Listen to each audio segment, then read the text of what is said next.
మోకాళ్ళ నొప్పులు, disc problems లాంటి అన్ని సమస్యలకు సంప్రదించండి Homeocare international world class homeopathy 9001171550. Andhra Pradesh మాజీ ముఖ్యమంత్రి వైసీపీ అధినేత జగన్మోహన్ రెడ్డికి భారతీయ జనతా పార్టీ ఒక బిరుదిచ్చింది. అదేంటంటే 11వ నంద స్వామి అనే బిరుదిచ్చింది.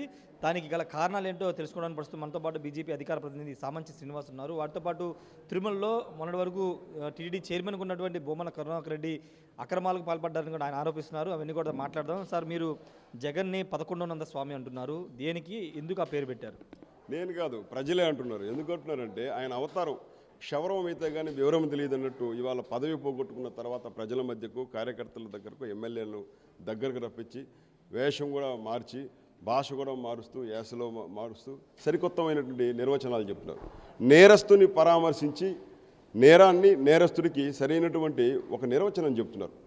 హత్యాయత్నం కేసులో, ఈవీఎంలు పగలగొట్టినటువంటి కేసులో, దౌర్జన్యం చేసినటువంటి కేసుల్లో అరెస్టు నుంచి తప్పించుకున్నటువంటి క్రమంలో తాజాగా ఎన్డీఏ అధికారంలోకి వచ్చిన తర్వాత ఆంధ్రప్రదేశ్లో జిల్లా కోర్టు, హైకోర్టు, సుప్రీంకోర్టు ముట్టికాయలేసిన తప్పించుకొని ఇవాళ తప్పనిసరి పరిస్థితులు అరెస్ట్ అయ్యి జ్యుడిషియల్ కస్టడీలో ఉన్నటువంటి తాజా మాజీ ఎమ్మెల్యే పిన్నెల్లి రామకృష్ణారెడ్డిని పరామర్శించి బయటకు వచ్చి ఆయన తప్పు చేయని వ్యక్తిని జైల్లో పెట్టి కక్షపూరితంగా వ్యవహరిస్తోందని ఇక్కడ ఉన్నటువంటి పోలీసు యంత్రాంగాన్ని, న్యాయ వ్యవస్థ మీద నిందలు వేస్తూ మాట్లాడుతున్నారు. ఎందుకంటున్నామంటే ఒక పిచ్చి భ్రమలో, అంటే తాను కోల్పోయింది ఏందో, తాను చేసిన తప్పులేందో తెలుసుకోకుండా కొత్త భాష్యం చెప్తున్నటువంటి కారణంగా ప్రజలందరూ కూడా ఆయన 11వ నంద స్వామిగా అవతరించి నేరానికి, న్యాయస్థానానికి, నేరస్తులకి సరికొత్త నిర్వచనం చెప్తూ ఒక జాతీయ ఉద్యమమో లేక స్వాతంత్ర ఉద్యమమును పాల్గొన్నటువంటి, అరెస్ట్ అయినటువంటి ఒక దేశభక్తిని పరామర్శించినట్లు బయటకు వచ్చి మాట్లాడడం ఏదైతే ఉందో, దీని కారణంగా మతి భ్రమించి మాట్లాడుతున్నటువంటి జగన్మోహన్ రెడ్డిని ప్రజలు ఇవాళ 11వ నంద స్వామిగా పిలుస్తున్నారు. రెండోది, భూమన కరుణాకర్ రెడ్డి వాళ్ళ అబ్బాయిని సీట్ అనౌన్స్ చేసిన తర్వాత అక్రమాలకు పాల్పడ్డారని చెప్తున్నారు. తిరుమలలో షాపులు తరలింపుకు సంబంధించి అవినీతి జరిగిందన్న, ఏంటి సార్ దానికి? నిజమే. టీటీడీని అడ్డంగా పెట్టుకుని తిరుమలలో ఉన్నటువంటి షాపులు, అక్కడ ఉన్నటువంటి వ్యాపారస్తులు, స్థానికులను బెదిరించి తన కుమారుని ఎలాగైనా గెలిపించుకోవాలని చెప్పి టీటీడీ యొక్క నిధులు, వార్షిక బడ్జెట్లో 1% నిధులు నగరపాలక సంస్థకు కేటాయించే విధంగా తీర్మానం చేయడం జరిగింది. దానికి కారణంగా అంటే 1% కాస్త పెరుగుతూ హుండీ మొత్తాన్ని దోచుకునేటువంటి ఒక కుట్రకు తెరలేసే అవకాశం ఉందని భారతీయ జనతా పార్టీ తీవ్రమైనటువంటి ఆక్షేపణ తెలియజేస్తే బీజేపీని నిందించారు. మరి తాజాగా టీటీడీ 1400 కోట్ల రూపాయల అభివృద్ధి పనుల పేరుతోటి ఇంజనీరింగ్ పనులు, అంటే టెండర్లు పిలవకుండా ముందే శాంక్షన్లు చేసి వాళ్ళ దగ్గర నుంచి అడ్వాన్సుల రూపంలో 10% కమిషన్లు తీసుకున్నటువంటి చరిత్ర గతంలో ఎన్నడూ లేదు. భూమన కరుణాకర్ రెడ్డి ఆ రకమైనటువంటి అక్రమాలకు తెరదీశారు.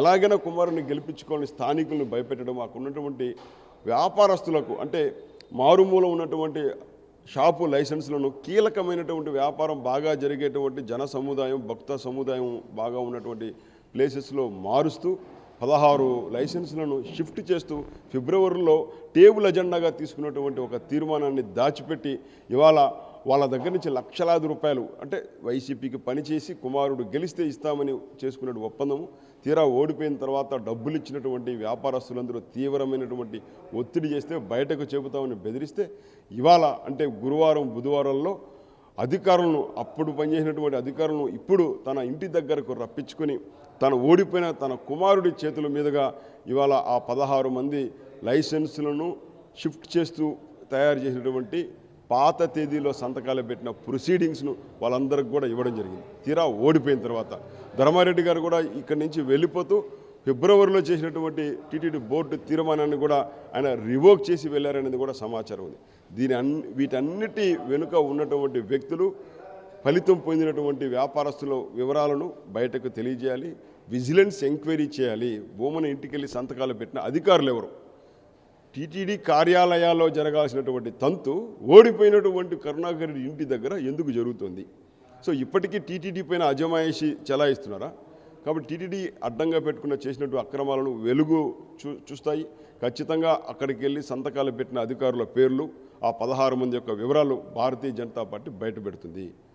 తప్పు చేసిన అధికారులు శిక్ష పడే విధంగా విజిలెన్స్ ఎంక్వైరీ చేయాలని చెప్పి, తిరుమలను ప్రక్షాళన చేయాలని చెప్పి నేను డిమాండ్ చేస్తున్నాను. Okay sir. Thank you sir. ఖచ్చితంగా అంటే 1100 స్వామిగా మేము పెట్టిన పేరు కాదు, ప్రజలే పెట్టారు. ఓడిపోయిన తర్వాత కూడా నేరస్తుల్ని ఆయన సపోర్ట్ చేస్తూ ఈవీఎంలు ధ్వంసం చేసి హత్యాయత్న కేసులో ఉన్నటువంటి పిన్నెల్లి రామకృష్ణారెడ్డిని కలిసి ఆయన ప్రజల చేత చిత్కారానికి గురవుతున్నారని కూడా భారతీయ జనతా పార్టీ నిన్న చెప్తున్నారు. ఖచ్చితంగా రాబోయే రోజుల్లో తిరుమలలో జరిగినటువంటి అవినీతి మీద మాజీ ఎమ్మెల్యే బొమ్మన కరుణాకర్ రెడ్డి మీద విజిలెన్స్ ఎంక్వైరీ జరగాల్సిన అవసరం ఉందని కూడా సామంచి శ్రీనివాస్ అయితే డిమాండ్ చేస్తున్నారు. Camera person ప్రసాద్తో Rayesh RT Vijayawada నుండి. మరిన్ని వీడియోస్ కోసం ఛానల్ ని సబ్స్క్రైబ్ చేయండి, లేటెస్ట్ అప్డేట్స్ కోసం వాట్సాప్ ఛానల్ ని ఫాలో చేయండి అండ్ లింక్ డిస్క్రిప్షన్ లో ఉంది.